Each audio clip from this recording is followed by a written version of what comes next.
125e aankomst Sinterklaas in Venray. Rob van Lieshout, nieuwe vorst Pielhaas.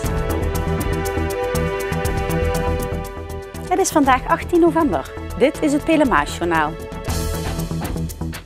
Sinterklaas kwam gistermiddag aan in Venray.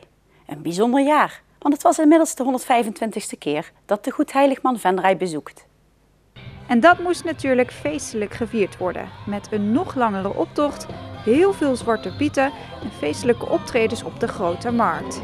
Daar hadden alle kinderen uit Venray zich verzameld om Sinterklaas dit jaar weer te zien. Veel kinderen hadden de verkleedspullen van de zolder gehaald en zich uitgedost als Zwarte Piet of Sinterklaas. Het was een kleurrijke verzameling op het plein. Vandaag komt Sinterklaas aan. Heb jij hem al gezien? Heb jij hem al gespot? Nee, nog niet. Hoe vind je het dat hij dadelijk eraan komt? Heel erg spannend. Wat heb jij op jouw verlanglijstje al staan? Heb je die al gemaakt? Nog niet, maar ik weet al sommige dingen. Wat dan? Skelescoop, een elektrische auto en een helikopter. Heb jij gisteravond je schoenen al voor het eerst gezet? Ja. En zat er vanochtend ook wat in? Ja. Wat zat erin? Een film. Stel nou dat Sinterklaas dadelijk naar jou toe loopt. En jij mag hem iets vragen of zeggen. Wat zou je hem dan zeggen? Fijn dat je aan bent gekomen.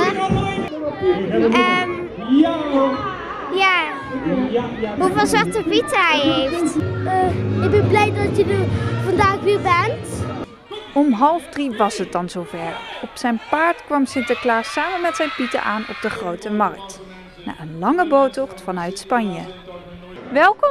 Dankjewel. Hoe was de reis? Geweldig, geweldig. En hier is het helemaal fantastisch vandaag. Mooi weer, vrolijke kinderen, fantastisch georganiseerd. Geweldig om hier te zijn. Hoe is het om voor de 125e keer te komen? Het begint te wennen, maar ieder jaar verheug ik me er nog meer op. Op het bordes van de Rooierie sprak Sinterklaas de kinderen toe. Van loco-burgemeester Jan Lonen kreeg de Goedheiligman bovendien nog een bijzonder geschenk. Een tegoedbon om het jubileum te vieren. Ja, Sinterklaas geeft normaal altijd cadeautjes aan ons, hè, maar nu hij voor de 125e keer aan Venray komt, nu hij er is, hebben wij een klein cadeautje hem gegeven. En dat is een symbolische gift als brandstof voor de stoomboot, zodat hij nog weer ook de komende jaren naar Venray kan komen. En ik zag, u had een tegoedbon gekregen voor nog een keer 125 jaar. Dat gaat gebeuren? Dus wij komen zeker de komende 125 jaar en daarna zullen we wel weer wat krijgen en dan komen we nog langer. Fijn verblijf. Dankjewel. Het Sint-Nicolaasgilde heeft veel voorbereidingen getroffen om het jubileumbezoek van Sinterklaas dit jaar goed te laten verlopen. De Sinterklaasintocht was voor de organisatie in ieder geval zeer geslaagd. Het was een geweldig feest. Ik denk dat ik nog nooit zo'n leuke intocht meegemaakt heb.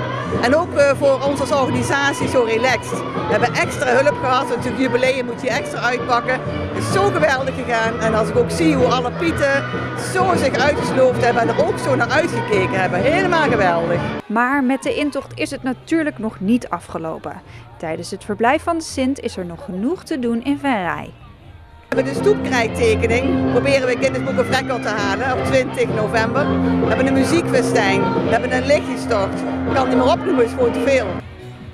Nadat Sinterklaas alle kinderen op het plein een hand had gegeven en de pieten strooigoed hadden uitgedeeld, ging de Goedheiligman naar de Rabobank, waar hij dit jaar weer tijdens zijn bezoek verblijft.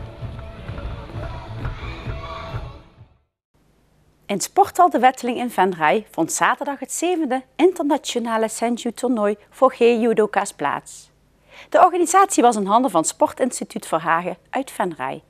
Vanaf 's morgens vroeg 10 uur streden maar liefst 250 judoka's uit heel Europa en naar buiten om de ereprijzen.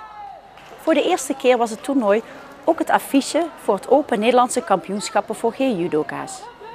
Organisator Rudy Verhagen was trots op een geslaagd toernooi. Het toernooi kon alleen maar slagen dankzij de belangeloze inzet van de vele vrijwilligers, veelal leden van de Venrayse judovereniging.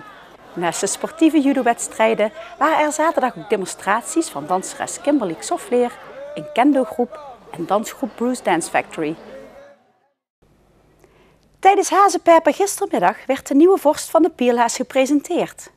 Paul Fransen, die deze functie nog maar een jaar bekleedde, nam door zijn nieuwe functie als horecamanager van de artiest afscheid om belangenverstrengelingen te voorkomen. En dat was toch een moeilijk moment voor de scheidend vorst.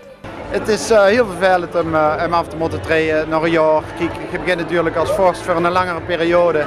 En als je dan na een jaar al moet stoppen, weliswaar een hele goede rij en een leuke rij. En dat je gewoon een ontzettend leuke baan hebt gekregen of aangeboden hebt gekregen die niet te combineren valt met het vorstschap.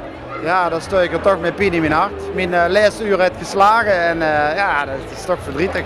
Ja, dat is pijn.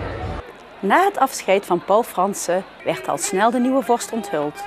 En dat is sinds gisteren Rob van Lieshout, leerkracht aan basisschool Petrus Bande en naast onderwijzer ook presentator. Van Lieshout hoefde niet lang na te denken toen hij werd gevraagd om de nieuwe vorst te worden. Ik heb toen ze mij de vraag stelden of ik vorst wilde worden, heb ik een week bedenktijd gevraagd. Ik dacht, die heb ik ook echt nodig, maar eigenlijk was het binnen 5 minuten klaar. En met name omdat mijn vrouw heel snel ja zei, van wie ik dat niet had verwacht, was ik eigenlijk na 5 minuten al uit. Voor Rob komen er drukke tijden aan. Hij heeft er enorm veel zin in en voorziet eigenlijk alleen maar leuke momenten die hij mee gaat maken. Ja, wat voor mij wel hoogtepunten denk ik zullen zijn wat ik zelf kan inschatten is Circus Muk. Daar heb ik zelf jarenlang op de bühne gestaan. Ik mag daar dan nu als spreekstalmeester fungeren. Iets wat ik ontzettend leuk vind. Maar daarnaast ook een installatie van de prins waar de vorst zijn woordje mag doen. Straks ook het contact met het kerkdorp, de vorstenraad, de vorstenraad zoals ze dat hier zeggen. Ja, dat zijn allemaal dingen die gewoon hartstikke leuk zijn. Maar met name ook gewoon het contact met de mensen, weet je wel, als je niet op het podium staat. Hartstikke leuk. Ook het boerenbruidspaar kwam uit. Dat zijn Paul Gouwmans en Malou Hulleman. Zij worden aankomend jaar op carnavalsdinsdag in de Onecht verbonden. Tot zover dit Pelemaasjournaal. Tips kunt u mailen naar de redactie.